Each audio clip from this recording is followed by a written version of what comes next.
พี่สาวคนหนึ่งเล่าให้ผมฟังว่าเธอชื่อจำปีแต่งงานกับพี่ทุ่งเข้ามาอยู่ที่บ้านของพี่ทุ่งในสวนเพราะพี่ทุ่งเขาทำสวนเลยมาสร้างบ้านที่กลางสวนเลยครับไม่มีบ้านที่อยู่ในหมู่บ้านแต่สวนก็ไม่ได้ห่างจากหมู่บ้านมาก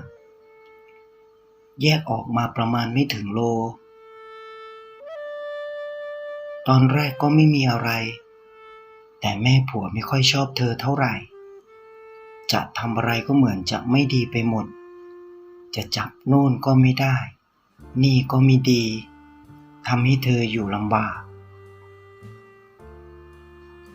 อาหารการกินที่เธอทำให้กินก็ไม่อร่อยไปหมดทั้งที่พูดตรงๆเธอเป็นคนที่ทำกับข้าวได้อร่อยมากครับแต่เธอก็ไม่ถือสาไม่กินอันนี้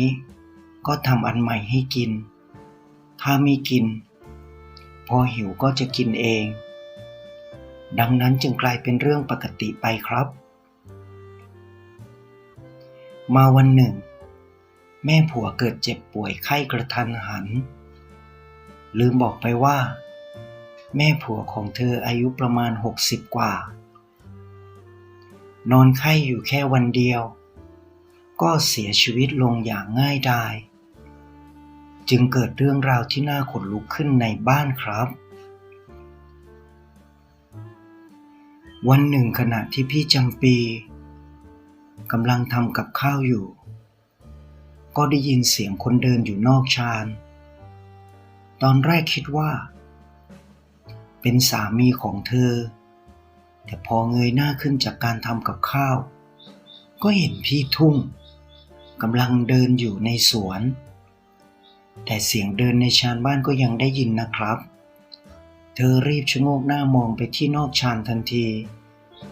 แต่ก็ไม่เจออะไรเลยคิดว่าอาจจะหูฝาดไปเองก็ได้ตอนประมาณตี 4:30เธอลุกขึ้นมาทำกับข้าวก็ได้ยินเสียงเดินอยู่นอกชานบ้านอีกพี่จำปีตั้งใจฟังเพื่อให้รู้ตัวว่าหูไม่ได้ฝาดแน่เลยค่อยๆชะโงกหน้ามองก็เห็นหญิงชรายืนหันหลังให้ก้มหน้ามองพื้นเสื้อผ้าที่ใส่ใช่เลยเหมือนของแม่ผัวที่ตายไปผมเผ้าแบบนี้ก็ใช่อีกแต่แม่ผัวตายไปแล้วนี่พี่จำปีตัดสินใจถามออกไปทันทีว่ายายเป็นใครมาทำอะไรพอหญิงชราคนนั้นหันหน้ามาเธอก็ต้องตะลึงและร้องกรี๊ดออกมาเป็นลมล้มลงไปในครัวเลยครับพอฟื้นขึ้นมาก็พบมีคนล้อมรอบอยู่ 4-5 คนพี่จำปีละล่ำละลักบอกไปว่าผีแม่ผัวหลอกเห็นตำตาเขาทำหน้าทะมึงทึงเหมือนไม่พอใจทำตาดุๆจ้องมองเธอแบบอาฆาตมาตร้ายอีกครั้งหนึ่งขณะที่กำลังเก็บที่นอนพอเธอยกผ้าห่มขึ้นเพื่อจะพับเก็บเธอก็เห็นแม่ผัวของเธอนอนลืมตาโพลงมองมาที่เธอวิ่งออกจากบ้านลงบันไดแทบไม่ทันไปหาสามีของเธอที่อยู่ในสวนเลยครับอีกครั้งขณะที่กำลังอาบน้ำในตอนเย็นสมัยก่อนไม่ได้มีห้องน้ำให้เข้าไปอาบจะใช้วิธีอาบข้างตุ่มหลังบ้านหรือข้างบ้านก็แล้วแต่ครับขณะที่สระผมและล้างผมเสร็จเงยหน้าขึ้นมาก็เจอแม่ผัวของเธอจ้องถลึงตามาที่เธอยังกะจับกินเลือดกินเนื้อเธอทิ้งขันวิ่งขึ้นไปหาสามีและเล่าให้ฟังเธอบอกถ้าเป็นแบบนี้ไม่อยู่แล้ว บ้านหลังนี้เพราะทุกครั้งที่เจอหรือในทุกๆวันเธอทำบุญตักบาตรไปให้แต่ก็ยังไม่รู้ว่าเขาต้องการอะไรตอนอยู่ก็โหดร้ายตายไปยิ่งร้ายกว่าอีกเธอบอกจากความกลัวกลายเป็นความโมโหทำร้ายกันตั้งแต่อยู่พอตายยังมาหลอกหลอนอีกเธอเข้าไปในหมู่บ้านปรึกษาหมอผีประจำหมู่บ้านและหมอผีให้ได้สายสิญจน์มาพร้อมกับน้ำมนต์และตะกรุดห้อยคอพอมาถึงบ้านเธอก็จัดการเอาได้สายสิญจน์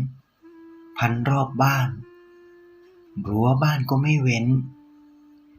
เอาน้ำมนต์ปะพรมไปทั่วทั้งบ้านเขตบ้านรั้วบ้านเอาตะกรุดห้อยคอไว้ดูสิว่าจะมาหลอกได้อีกไหมตกดึกของคืนนั้นเธอก็สะดุ้งตื่นขึ้นมาเพราะเสียงเรียกชื่อเธออีจำปีอีจำปีเธอนอนฟังด้วยใจเต้นระทึกเธอเอื้อมมือไปปลุกสามีแต่ปลุกเท่าไหร่ก็ไม่ตื่นครับเธอจึงค่อยๆลุกขึ้นไปที่หน้าต่างมองไปว่าเสียงที่เรียกเป็นใครมาจากไหนเมื่อเธอมองผ่านหน้าต่างลงไปใจของเธอก็หายลงไปอยู่ตาตุ่มทันทีเธอจ้องตะลึงมองแม่ผัวของเธอนั่นเองครับยืนอยู่นอกรั้วจ้องหน้าถึงทึงมาที่เธอมึงเอาอะไรมาใส่บ้านกูเข้าไม่ได้อีจำปี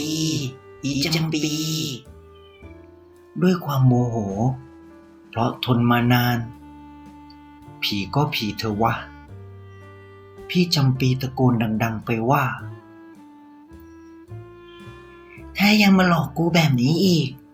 กูจะสาปแช่งมึงไม่ให้ไปผุดไปเกิดแล้วนะทำบุญให้เป็นร้อยครั้งมึงไม่ได้รับหรือไงวะจะจองล้างจองผ่านกับกูก็ได้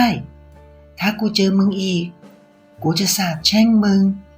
เจอครั้งไหนกูก็จะแช่งมึงบุญทานมึงไม่ต้องเอาแล้วมาเอาบาปกับกูนี่พูดจบเธอตั้งหน้าจะสาปแช่งจริงแต่ยังไม่ได้ทำตามที่ตั้งใจผีแม่ผัวก็หายวับไปเลยครับพี่จำปีเล่าว่าตั้งแต่นั้นมาก็ไม่เคยเจอแม่ผัวอีกเลยท่านผู้ฟังเคยเจอเรื่องแบบนี้ไหมครับขอบคุณเรื่องจากพี่จำปีคนใกล้บ้านนะครับร่วมเป็นส่วนหนึ่งของช่องไทยสารแน